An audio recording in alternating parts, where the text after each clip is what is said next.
खुदा बाप और बेटे और उल कुदुस के नाम से आमीन। बहार कॉलोनी कोट लखपत लाहौर से मैं एंड्रू इसाक आपकी खिदमत में हाजिर हूँ। मसीह में आप सब की सलामती हो। मेरे अजीज़ों, आइए हम खुदावंद अपने खुदा का शुक्र करें जिसने आज का ये खूबसूरत दिन हमारी ज़िंदगी में बढ़ा दिया। तो आइए अजीज़ों, हम आज के दिन का आगाज़ बाइबल मुक़द्दस में से पाकमा कैथोलिक कलीसिया की चुनी हुई तलावतों से करते हैं। मेरी राय ये है कि जो गैर कौमों में से खुदा की तरफ रुजू लाते हैं उनके लिए ज़्यादा मुश्किल नहीं बनानी चाहिए।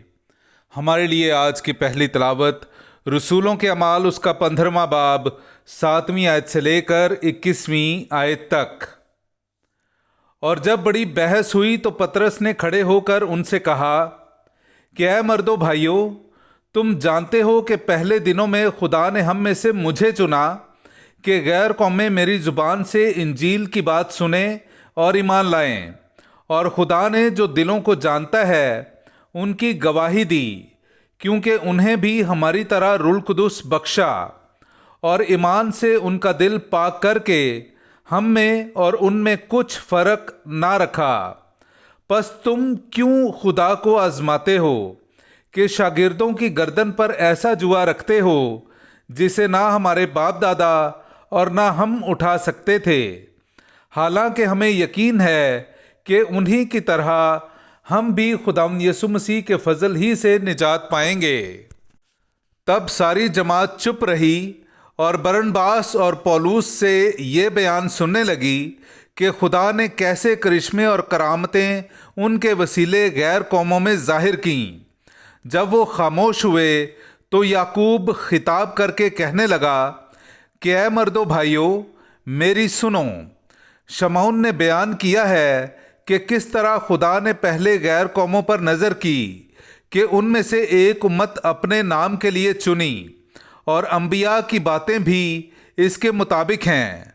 चुनांचे लिखा है कि बाद अज़ीं मैं फिर आऊँगा और दाऊद के गिरे हुए मस्किन को इस्तादा करूँगा।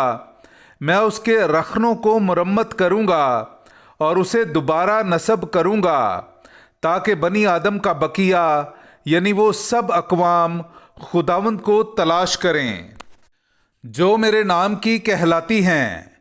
यूं वही खुदावंद फरमाता है जिसने इब्तदा से इन बातों को जाहिर किया।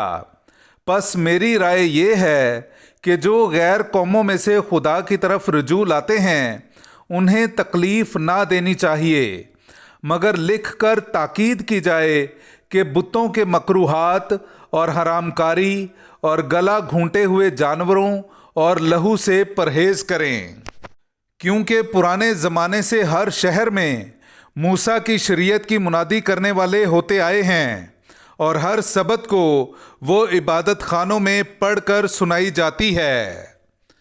पाक कलाम का पढ़ा और सुना जाना हम सब के लिए बाइस बरकत हो। खुदा का शुक्र हो। सब उम्मतों में उसके इजाबात का बयान करो। मेरे अज़ीज़ों, आइए हम खुदावंद अपने खुदा की हम्दो तारीफ़ करें। मैं आपके सामने पढ़ूंगा ज़बूर नंबर 96, उसकी पहली से तीसरी और फिर 10वीं आयत। खुदावंद के लिए एक नया गीत गाओ। ऐ तमाम ममालिक, खुदावंद के लिए गाओ। खुदावंद के लिए गाओ, उसके नाम को मुबारक कहो। रोज़ बरोज़ उसकी निजात की बशारत दो। कौमों में उसके जलाल का और सब उम्मतों में उसके इजाबात का बयान करो। कौमों के दरमियान मुनादी करो कि खुदावंद सल्तनत करता है। उसने जहान कायम किया है कि वो जुम्बिश ना खाए।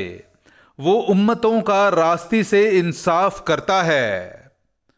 पाक कलाम का पढ़ा और सुना जाना हम सब के लिए बाइस बरकत हो। खुदा का शुक्र हो। नाराए हम्द।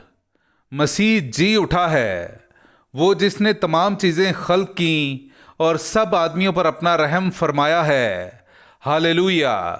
मेरे अज़ीज़ों, आइए हम आज का इंजीली इक़्तिबास सुनते हैं। इंजील मुक़द्दस बामुताबिक मुक़द्दस यूहन्ना उसका 15वां बाब 9वीं आयत से लेकर 11वीं आयत तक।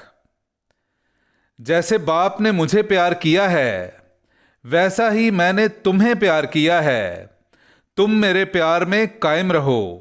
اگر تم میرے حکموں پر عمل کرو گے تو میرے پیار میں قائم رہو گے، جس طرح میں نے اپنے باپ کے حکموں پر عمل کیا ہے اور اس کے پیار میں قائم ہوں۔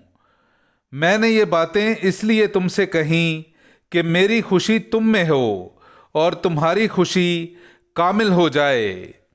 پاک کلام کا پڑھا اور سنا جانا ہم سب کے لیے باعث برکت ہو۔ خدا کا شکر ہو۔